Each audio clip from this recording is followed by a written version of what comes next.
So in episode 1, we talked about the three subjects. In Hindu philosophy, three bodies are associated with an individual. Number 1 is the physical aspect or physical body, or called the gross body, made up of our sense organs, that which we can see.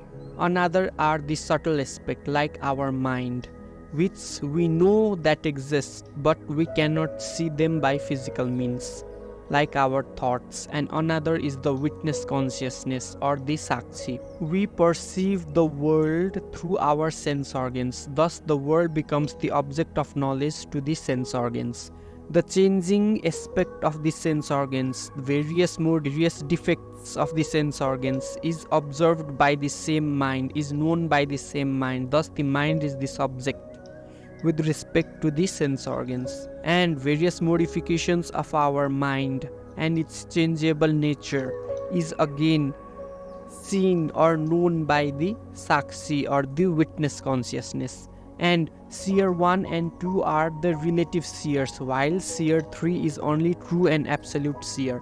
It is true and absolute seer because it is independent of any other. Seer 3, the witness consciousness, illumines by itself, and seer 1 and 2 is dependent on the sakshi or the witness consciousness for their illumination. Seer 1 and 2 are actually the objects of knowledge which are mistaken by us and appears as the subject. Thus seer 1 and 2 are called relative seers. At the end of the episode 1, we ended up with the two questions that were fundamental for answering. So what were these questions? Let's start. Number 1, how? That witness consciousness is self-luminous, and there's mind which is illumined by the witness consciousness. But how does the witness consciousness illumine the mind, and that mind illumines other sense organs? Okay, witness consciousness is self-luminous, it's understood. But how can witness consciousness illumine the mind? We'll understand that question in this episode. Another, why? If I am infinite pure consciousness, then why do I experience this limited body mind? Why don't I feel that infinite pure consciousness within me, and why do I experience this limited body mind? So these two questions will be tackled in this episode. So episode 2 is titled Reflected Consciousness, Formation, Identification and Cessation. We're gonna talk about what is reflected consciousness, how is reflected consciousness formed, how is reflected consciousness identified and with what, and how to stop that identification from happening. Even though our mind is the subtle aspect of our body, it is still the object of experience or object of knowledge to the subject called the witness consciousness. And discussed in the previous episode, we know that every object has some qualities and properties, which were the three fundamental aspects we dealt with in the last episode. So one is variability, and another is the changeable nature of the object. Our thoughts, feelings, emotions, all of them are different or various faculties of the same mind. While these feelings keeps on changing day after day, moment to moment, memory, thoughts, feelings, emotions, habits, they all change, and all these changes are witnessed by the witness consciousness. Thus they became the object. Mind becomes the object. But mind has another special property which is unique to mind itself, or you can say to the subtle body, because mind is the part of subtle body. So mind has a special property of reflection. How is reflected consciousness formed? So this is dealt in verse number 6 of the text. The intellect, which is also the part of the subtle body, appears to be conscious on account of reflection of consciousness present in it. The intellect is of two kinds. One is the ego and other is the inner instrument. Let's reflect on this picture. So the moon reflects light from the sun. They reflect the rays of the sun that reach the earth's surface, making it appear bright in the night sky. When we look outside during the night, We see various trees, our shadows, pathways, not clearly during the daytime, but we are able to visualize them. We look up in the night sky and we see the moon shining, and we think that the moon is illumining those physical aspects of the universe, like trees and the path you walk and even the shadows it forms. But it's not actually the moonlight. The moon serves as a reflecting medium. The rays from the sun travels to the moon, and the moon reflects the same light, the light coming from the sun, towards the earth, making the physical aspects of the earth visible. Thus we see various physical aspects of the earth.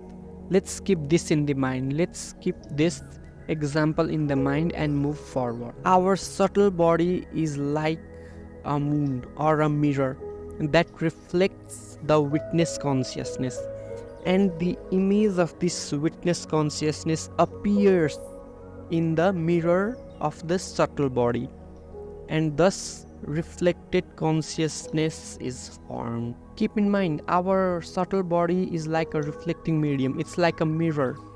It reflects the witness consciousness in it, and that witness consciousness which has appeared in the mirror is called the reflected consciousness. Now, according to the text, our subtle body is divided into two parts, the ego and the inner instruments. So, ego means the I sense. I, me and myself, whatever we think based on our self-centric approach, it is called the ego. Subtle aspect that acted like a mirror and reflected the witness consciousness is the ego part of the subtle aspect. The ego and the I sense of the subtle aspect reflects the witness consciousness and forms the reflected consciousness in it. So what happens when that witness consciousness is reflected by the ego sense and reflected consciousness is formed? What is the problem? So this is the problem. The ego mind, the mind or the subtle aspect itself is insentient. It is not conscious by itself. But when the witness consciousness is reflected in it, then the ego mind is identified with that reflected consciousness, and then it appears to be sentient or conscious. And then this sentient appearance is solidified in the mind as I, me and myself. Hence, this is how the subtle body is illumined. And this mind now illumines the sense and sense organs. And this sense organs is by which we perceive our physical universe. So, this illumination from the subtle aspect towards the sense organs makes us feel that we exist, and I am, up to where? Up tip of the fingers or tip of the toes. We feel I am, and beyond this we do not feel I am. We say we are not beyond this tip of our fingers. This creates a sense of duality within us. This is us and this is not us. This is us and that is not what we are. This is what we are and that is not what we are. This illumination of the subtle body by the reflection consciousness and ego mind makes us feel that a duality appears within us. And this is how we say I am, I exist, and I know what I see in this physical universe. Let's go deeper. Now let's talk about the identification part, or identification aspect. How is reflected consciousness identified, or how is ego identified with reflected consciousness? So verse number 7 tackles with this problem. It is considered that the identity of the reflection and the ego is like that of heated iron ball. That ego, due to identification with the body, enlivens the body. Imagine a fire, a hot blast furnace, and we keep an iron ball in that blast furnace. What do we get? We get, after a few minutes or hours or days, we get a hot iron ball. hot iron ball appears to be a totally different entity than an iron ball or fire. So what has happened is the heat from the fire is so intricately identified with the iron ball itself that they cannot be separated, and they appears to be different than both iron ball and the fire. Similarly, the ego, which was insentient or not conscious before, when it reflects the witness consciousness in it, due to reflected consciousness, it then appears to be sentient. It is not sentient, it appears to be sentient. Like how this heat from the fire cannot be separated from the iron ball, similarly, the reflected consciousness and ego cannot be separated because they are identified so intricately with one another. This is how deep is identification of ego and reflected consciousness, like that of hot iron ball. So our ego mind is not only identified with reflected consciousness but also with the body. The reason it is identified with reflected consciousness is because it is the ego mind that has reflected the witness consciousness and formed the reflected consciousness, and this reflected consciousness has helped illumine the physical body, and that is how we perceive the sense organs. Thus the ego mind is identified with all these three. Let's go deeper. This is what verse 8 says. The identification of the ego with the reflection of consciousness, with the body and the witness consciousness is of three kinds: natural, born of past actions, and born of ignorance respectively. Let's see what does it mean. So let's first talk about the identification of ego mind, that is I sense, with reflected consciousness. Verse 8 says the identification between these two is natural. How is it natural? Because as long as there is a mirror, witness consciousness is bound to be See, we said that the ego mind serves as a reflecting medium, as a mirror. So as long as there is a mirror, reflection happens naturally. You cannot say that, okay, I want a mirror there, I want to be standing in front of a mirror, but I don't want the mirror to reflect my appearance. You cannot say that. As long as there is a mirror, reflection is bound to happen. So as long as there is ego mind, witness consciousness is bound to be reflected, and reflected consciousness is bound to be there. And as long as there is reflected consciousness, there is bound to be ego mind. This is what the natural identification means. And the experience that we get from this identification is I know. This I aspect came from the ego mind, while knowing aspect came from reflected consciousness. Why? Because the witness consciousness knows everything. It is the witness to all the things that we do. Thus it knows everything. And when that witness consciousness is reflected in the ego mind, the I sense of the ego mind, then a reflected consciousness that forms also knows everything that witness consciousness knows. Thus this identification says I know. Let's move forward. Another identification is the body, and the verse says it is due to past experiences, past actions, which is called the karma. This body itself is called the karmic body. So what does karma mean? So in loose term, karma refers to the law of cause and effect. Cause and effect. Swami Vivekananda said it the best.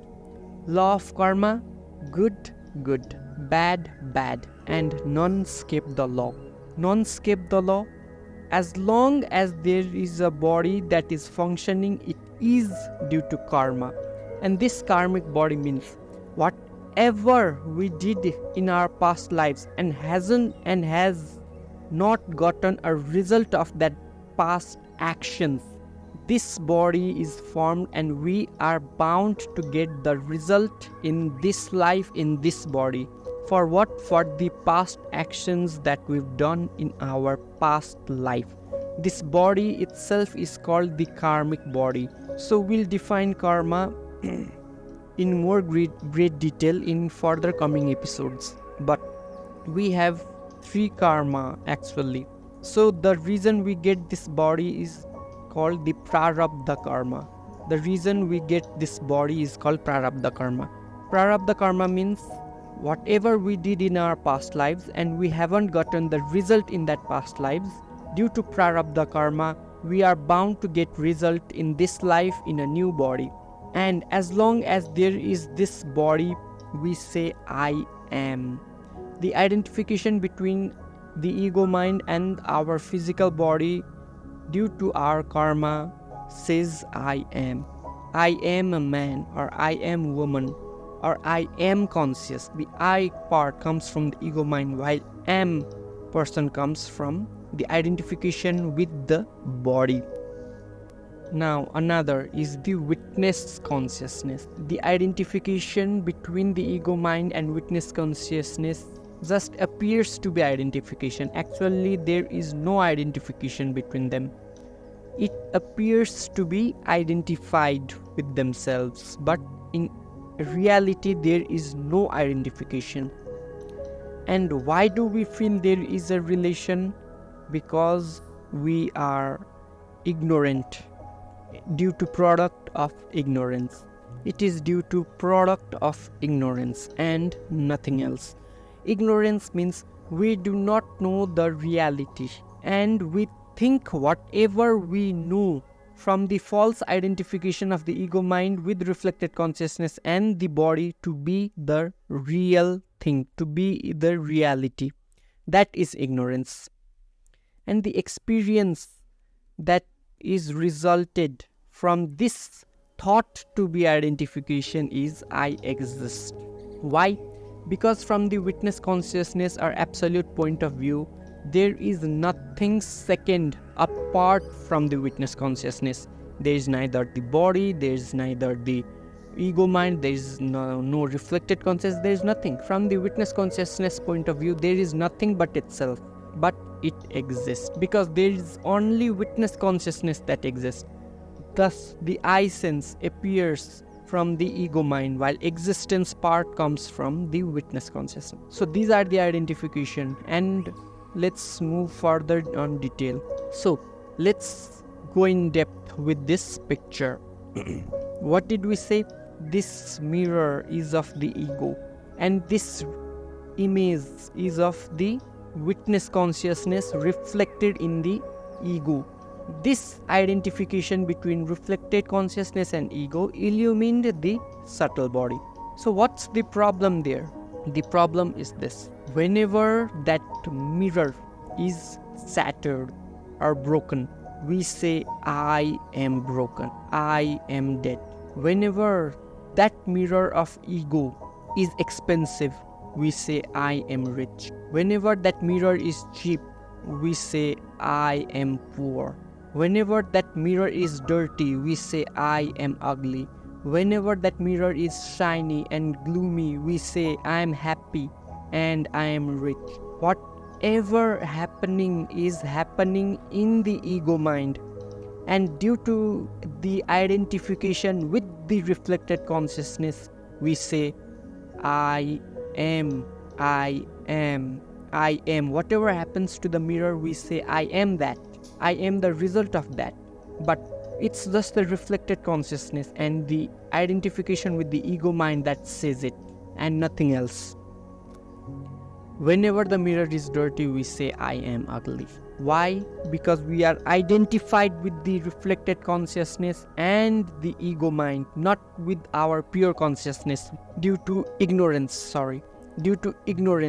we are not identified with witness consciousness. We do not know that we are witness consciousness, and we are thinking that whatever that ego mind and reflected consciousness is sought to be, we are that. Let's move forward. I hope it's clear. Now, how that nature of identification can be stopped? How can it be stopped? We said it's natural. we said it's born of past actions, and we said there is no identification. So even if it's natural, how can it be separated? Even if it's born of past actions, how can it be separated? How can we get free from that identification? Let's see. Verse number 9 says it. The natural identification between the ego and reflected consciousness cannot be annihilated, means it cannot be separated. The other two, due to karma and ignorance, that is with the physical body and with the witness consciousness, are eliminated with exhaustion of karma, that is karmic cycle has to end, or the direct knowledge of the witness respectively. Let's go more in depth. So let's first talk about how the identification between ego mind and reflected consciousness can be stopped. And this verse 9 says it's natural and it cannot be separated. Why cannot it be separated? As I said, when there is a mirror, reflection happens naturally. You cannot do anything about that. Water cannot be separated from the waves of the ocean. We cannot separate the eye sense from the reflected consciousness. We cannot separate head and tails from a coin. How many times we tried, we just cannot. As I also said earlier, you cannot stand in front of a mirror and say, I don't want mirror to reflect my appearance. You cannot say that. Whenever you stand in front of a mirror, there is a reflection. It cannot be separated. With the body, we said it's karma. It's due to karma. And the only way to stop this identification is death or exhaustion of karma. Exhaustion of karma leads to death. So, how did we got this body? From the prarabdha karma. What is prarabdha karma? Whatever we did in our past lives and we did not got the result of our actions in past lives is the cause for this physical body. And whatever past actions and the result that we didn't got in that life, we are bound to get that in this life. And to get the result, we need a physical body to experience that result. Thus, this body is born. And when that prarabdha karma is exhausted, when that karma is exhausted, we cease to exist. There's death. This body dies. And the moment the body dies, there is a separation. Because when we die, we cannot say, I died. That ego identification is then gone. It's just the body that's laying on the ground, lifeless. What happens then is, when this physical body dies, this subtle body carries the impression of our thoughts, of our desires, and the actions that we performed in this body, and the subtle body transmigrates to another body. Hence, again, this karmic body is born. There is a cycle of birth and rebirth again and again and again. And the moment we die, that egoic mind, the identification and the separation of death and death. Another is the identification with witness consciousness, which we said just appears as an identification, but in reality there is no identification and it is just the product of it. And the only way to remove is the knowledge of the witness. We do not know our real nature, that we are witness consciousness, and we are just thinking that we are this reflected consciousness and this limited body. Thus, when we learn about our real nature, that is witness consciousness, that is when we find our real nature, that the product of ignorance is gone. And when this ignorance is gone, we realize that there is no identification whatsoever with this identification between witness consciousness and I. We are freed from the ego mind. When we realize that we are witness consciousness, when we realize this as a fact, what happens is the I sense disappears. We are freed from the ego sense, the I sense. Then we are just the light shining. We are just the witness consciousness that illumines by itself. Let's take a look again at this picture from the point of view of witness consciousness. Before we took this picture, photograph, and looked from the point of view of reflected consciousness. Now let's take a view from the witness consciousness perspective. Whatever happens to the mirror, witness consciousness doesn't care. Witness consciousness doesn't care whether there is mirror or not. Witness consciousness doesn't care whether you're rich, whether that mirror is expensive, whether you're ugly, whether that mirror is dirty. It doesn't care anything about that. It is self-luminous. It is just that the impression or the reflection of the witness consciousness is feeling that. The witness consciousness is beyond that I sense of I am dead, I am ugly, I am beautiful, I am rich. Witness consciousness is beyond that, because whatever thinking that it's going on between us is due to reflected consciousness and ego mind identity, not because of witness consciousness. We are feeling consciousness right now. We are feeling conscious right now, not because of witness consciousness, because of the consciousness reflected by the ego mind and their identification. Witness consciousness doesn't care whether the mirror is dirty, mirror is cheap, mirror is shiny, whether it's polished. It remains untouched and unblemished whatsoever. Witness consciousness just witnesses those identification with the body, with the reflected with everything that it just remains a witness. We've come to the end of episode number 2, and we may still have questions. What I said just now was witness consciousness doesn't care anything, right? It is unchanging, right?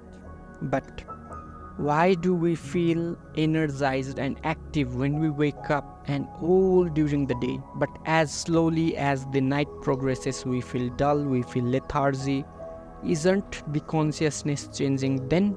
This may be the questions that have come up in your mind. This will be tackled in episode number 3. Well, this episode 2 was very, very, very heavy going. It was rich in the terms, subject matter, and everything. If you haven't understood, rewatch and rewatch. I've explained as I've understood. Thank you for watching.